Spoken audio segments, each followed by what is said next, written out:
Channel বর্ষোস daily dose. থাকার জায়গা হয়েছে, ওয়াশরুম হয়েছে, এবার রান্নাঘর। না না, আলাদা কোনো ঘরের দরকারই নেই। কিছু ইউটেন্সিলস, কুকিং ইউটেন্সিলস যেগুলো ক্যাম্পিংয়ে ব্যবহার করা হয়, তার সঙ্গে একটা বারবিকিউয়ের জন্য পট, বা আমি যেটা দেখাবো সেটা একটা আমরা টেম্পোরারি এতে বানিয়ে নিয়েছি, এটা কোথাও আলাদা করে কিনিনি। আর তার সঙ্গে একটা ছোট স্টোভ টাইপের, বেশ portable, any time anywhere carry করা যায় সেরকম একটা জিনিস। সব কিছু এইখানে আনপ্যাক করে দেখাবো। প্রথমে এইটা দেখাবো। এটা অ্যাকচুয়ালি একটা পোর্টেবল স্টোভ, যেটা যেখানে খুশি ক্যারি করতে পারবেন আর যেখানে খুশি ইউজ করতে পারবেন। একদম দেখতে একটা জাস্ট ছোট্ট অ্যাটাচি কেসের মতো, খুব ইজি আর এমন কিছু ভারী। সো এইরকম দুটো নব আছে। এটার বন্ধের সিস্টেম হচ্ছে এই জায়গাটা, আর এই দিক থেকে খুলে দিলে এটা খুলে গেল।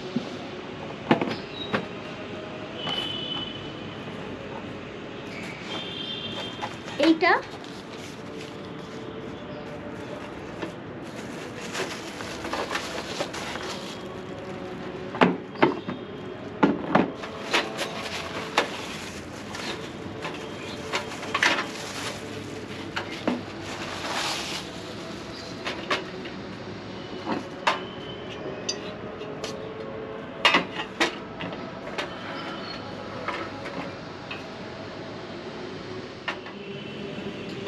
এইটা এইখানে যেটা দেখছেন একটা ক্লিপ, এই ক্লিপটা এরকম ওপরে তোলা থাকলে এই ওপরটা, এই জায়গাটা খোলা যায়। এই পোর্শনটা অ্যাকচুয়ালি সিলিন্ডার ফিট করার জন্য। এখানে আমার কাছে 4টে B10 গ্যাসের পোর্টেবল সিলিন্ডার আছে। এই এক একটা সিলিন্ডার এইখানে ফিট করে দেওয়ার, করে এটা আমি এরকম বন্ধ করলাম।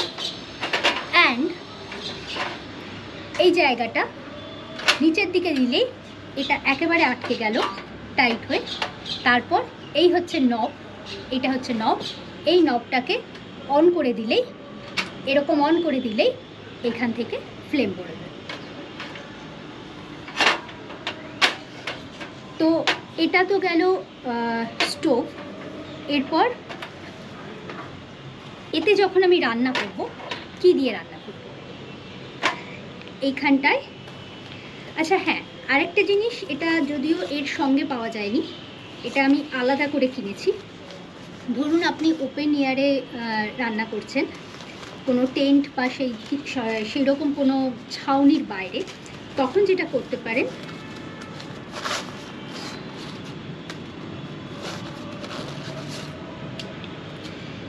এই রকম প্লেট আছে, এই রকম প্লেট আছে, যেটাকে দিয়ে এই চারধারে আটকে দিলে বাইরের যে হাওয়াতে এসে যে ফ্লেমটাকে নিভিয়ে দেওয়ার একটা সম্ভাবনা থাকে, সেইটাকে আটকানো যায়।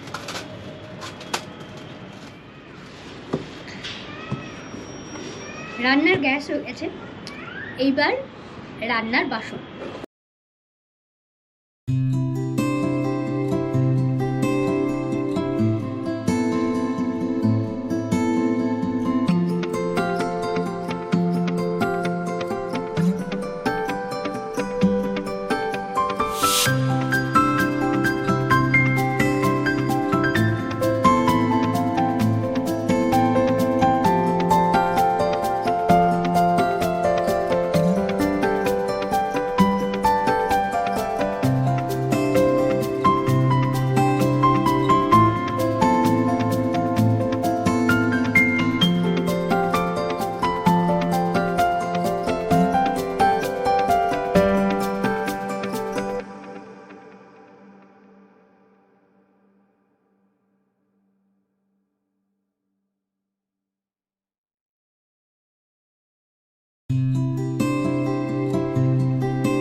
বড় পাত্র।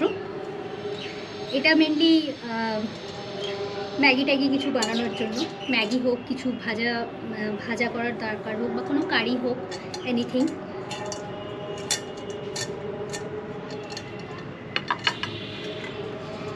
এইটা একটু বড়, যেখানে ভাত বা ওই ধরনের জিনিসগুলো করা যাবে, একটু বেশি পরিমাণ বয়েল করার বা রান্না করার জিনিস।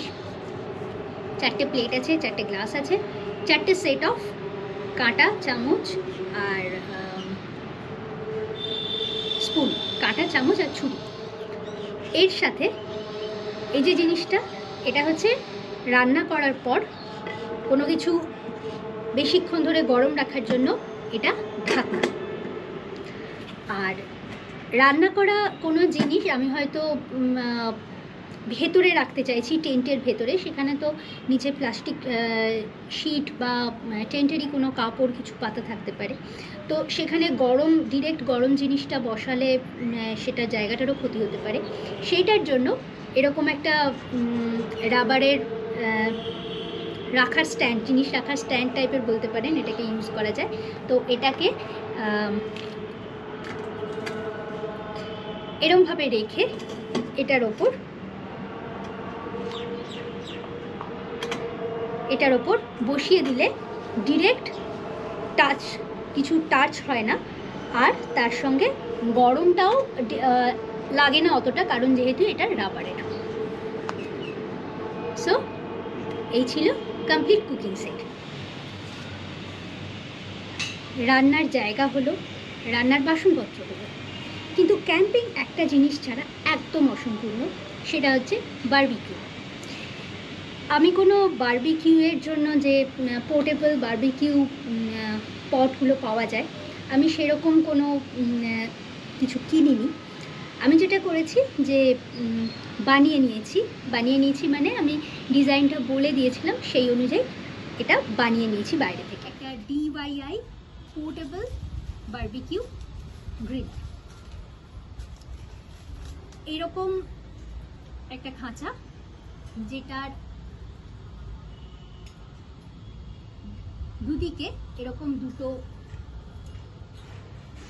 স্ক্রু আছে আর হোল আছে।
এই জিনিসটার সুবিধা হচ্ছে, এটা যে কোনো জায়গায় পুরোপুরি কমপ্লিটলি আমি এটাকে খুলে একদম ছোট করে নিয়ে চলে যেতে পারবো। এর তলায় জাস্ট কোনো মাটির সরা বা ইটের টুকরো দিয়ে, কাঠকয়লা দিয়ে আগুন ধরিয়ে এটাকে ইজিলি বারবিকিউ হিসেবে ইউজ করতে পারা যায়। বারবিকিউ গ্রিল তো রেডি, কিন্তু এরপর এটার ওপর বারবিকিউটা করবো কি সেটা আসবে।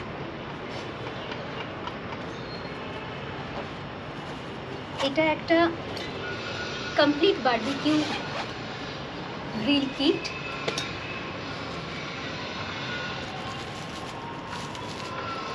এই সেটটা যদি আমরা এইভাবে দেখি, এখানে একটা স্প্যাটুলা আছে, টং আছে, নাইফ আছে, আর অয়েলিং করার জন্য যে ব্রাশ, বারবিকিউ অয়েলিং ব্রাশ, সেটা একটা আছে। এখানে স্টিক রয়েছে বারবিকিউয়ের, আর তার সাথে এরকম 8টা, এটাকে বলে বারবিকিউ রিপ্লেসমেন্ট স্কিওয়ার হেড। তো এই রিপ্লেসমেন্ট স্কিওয়ার আছে 8খানা। এইভাবে একটা কমপ্লিট সেট আলাদা করে কিনেছি। আমার ভিডিও যদি আপনাদের ভালো লেগে থাকে, please like, share and subscribe my channel বর্ষোস ডেইলি ডোজ।